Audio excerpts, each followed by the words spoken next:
Everyone, आप सभी दोस्तों का स्वागत है। इस वीडियो में हम लोग देखने वाले हैं 2025 की एक ऐसी पहली आईपीओ आते हुए दिख रही है जिसमें टोटल इशू साइज की बात करें तो उसमें 50% पोर्शन रिटेलर्स के लिए रिजर्व रखा गया है। तो इस आईपीओ की जो बेसिक डिटेल्स आई है, कंपनी की जो वैल्यूएशन रखी गई है, आईपीओ की ग्रे मार्केट प्रीमियम जो डिमांड्स दिख रही है, उनके बारे में इस मेन बोर्ड आईपीओ के बारे में हम लोग डिटेल्स में डिस्कस करने वाले हैं। सो वीडियो को इंतजार देखिएगा और ऐसे ही daily IPO grey market premium से जुड़ी अपडेट के लिए चैनल को सब्सक्राइब कर लीजिए। साथ ही कमेंट्स में टेलीग्राम ग्रुप का लिंक दिया गया, वहाँ भी जुड़ सकते हो टाइम पे अपडेट के लिए। इस कंपनी की शुरुआत के बारे में बात करते हैं तो 2013 में इस कंपनी की शुरुआत की गई थी। यहाँ पे देखा जाए तो इस कंपनी की VMS TMT लिमिटेड प्राइमरी ये कंपनी किस तरीके की मैन्युफैक्चरिंग करती है, थर्मो जो मैकेनिकल ट्रीटेड जो बार होती है वो कंपनी यहाँ पे बनाती हुई दिख जाती है। TMT बार्स की बात करें, इस कंपनी की ब्रांड्स नेम से इस कंपनी की आपको बार्स बिकती हुई दिखती है। साथ साथ यहाँ पे इस कंपनी के द्वारा स्क्रैप एंड बाइंडिंग हो गई, वायर्स हो गया और सोल्ड करती है गुजरात एंड अदर स्टेट में। कंपनी की यहाँ पे मैन्युफैक्चरिंग फैसिलिटी के बारे में बात करते हैं तो डिस्ट्रिक्ट में इस कंपनी की मैन्युफैक्चरिंग फैसिलिटी आप लोगों को गुजरात में दिखती है। कंपनी के डिस्ट्रीब्यूशन की बात करें तो कंपनी के डिस्ट्रीब्यूशन यहाँ पे अभी तक की जुलाई 31 ऑफ की बात करते हैं 2025 तक की, जो कि आपको 3 डिस्ट्रीब्यूटर इस कंपनी के पास है। डीलर के बारे में बात करते हैं तो 227 डीलर इस कंपनी के साथ जुड़े हुए हैं। नेटवर्क इनेबल है जो कि कंपनी यहाँ पे एफिशिएंटली यहाँ पे सप्लाई करती है प्रोडक्ट्स जैसे customer across the Gujarat and other state में।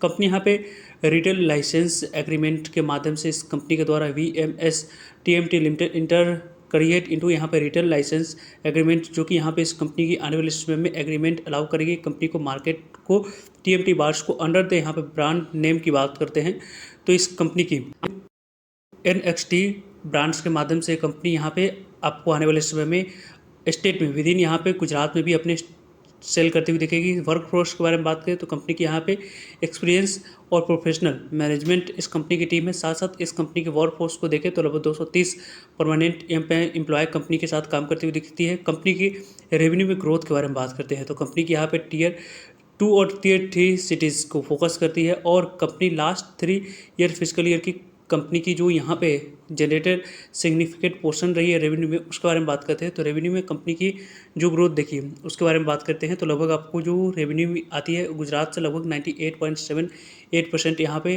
कंपनी गुजरात से रेवेन्यू जनरेट करी हुई थी।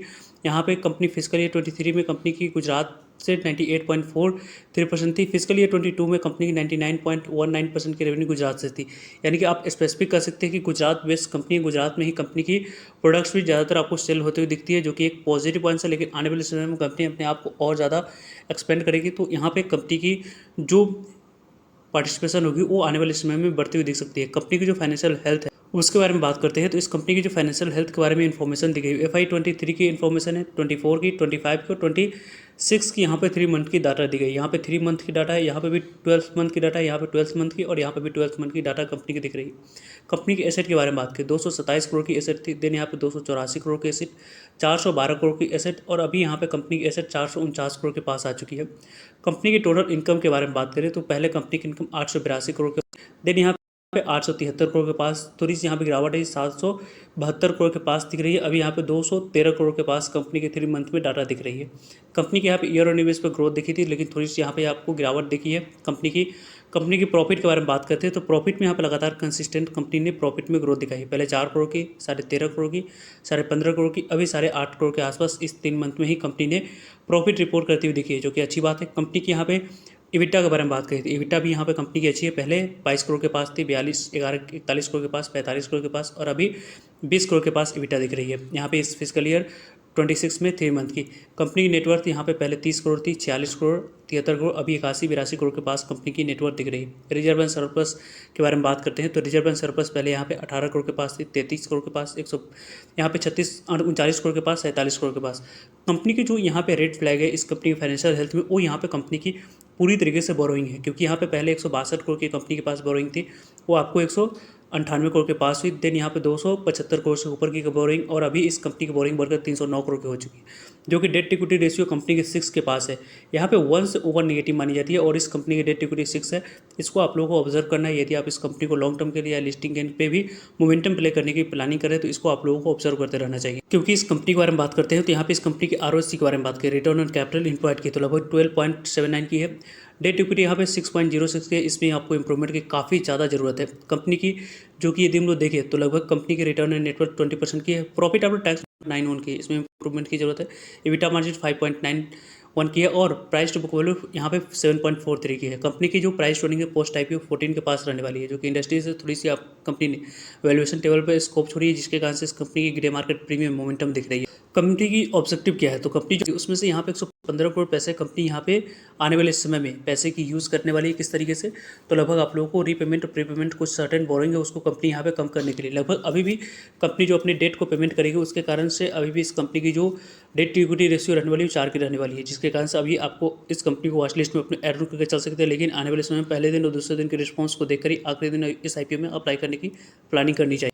VMS TMT IPO के बारे में बात करते हैं तो VMS TMT IPO यहाँ पे 17 सितंबर से ओपन होने वाला। इस IPO की क्लोजिंग डेट रहेगी 17 सितंबर, 18 सितंबर और 19 सितंबर। इन 3 डेट को इस मेन बोर्ड IPO में अप्लाई करने के लिए अपॉर्चुनिटी मिलने वाली है। कंपनी की यहाँ पे VMS TMT IPO को देखें तो कंपनी की फेस वैल्यू 10 रुपीज़ है। कंपनी की प्राइस बैंड के बारे में बात करें तो इशू प्राइस बैंड के अकॉर्डिंग 99 रुपीज़ जो कंपनी की अपर प्राइस बैंड है उसी अपर प्राइस बैंड पे अप्लाई करनी है। 150 इक्विटी शेयर मिनिमम इस IPO में 1 लॉट अप्लाई करते समय सिलेक्ट करना है। कंपनी पूरी तरीके से फ्रेश इशू है, जो भी पैसा कंपनी रेस करी वो कंपनी के पास 148 करोड़ तक की बात करते हैं पैसे जाने वाली है। Book building IPO BSE NSE दोनों जगह पर कंपनी की लिस्टिंग होने वाली है। लेकिन इस कंपनी की इंटरेस्टिंग फैक्ट है कि QIB के को जो शेयर एलोकेट होने वाली है वो 30% तक ही जाएगी, यानी कि यहाँ पे स्ट्रॉन्ग हैंड के पास इसके टोटल इशू साइज की 50% या उससे ऊपर जाती है तो पॉजिटिव पॉइंट्स माना जाता, लेकिन 50% शेयर रिटेलर्स के लिए रिजर्व रखा गया है। इसमें आप लोगों का रिटेलर्स को मिलने की चांस ज़्यादा रहेगी, लेकिन पहले QIB और HNI की सभी रिस्पॉन्स को में आखिरी दिन अप्लाई करने की प्लानिंग करनी चाहिए, क्योंकि HNI कैटेगरी में भी आपको लगभग 20% तक की शेयर टोटल इशू साइज की जाने वाली है। तो पूरी तरीके से स्मॉल इशू साइज वाली IPO है जिसमें आप लोग को ऑपरेटर पूरी तरीके से प्ले करते हैं।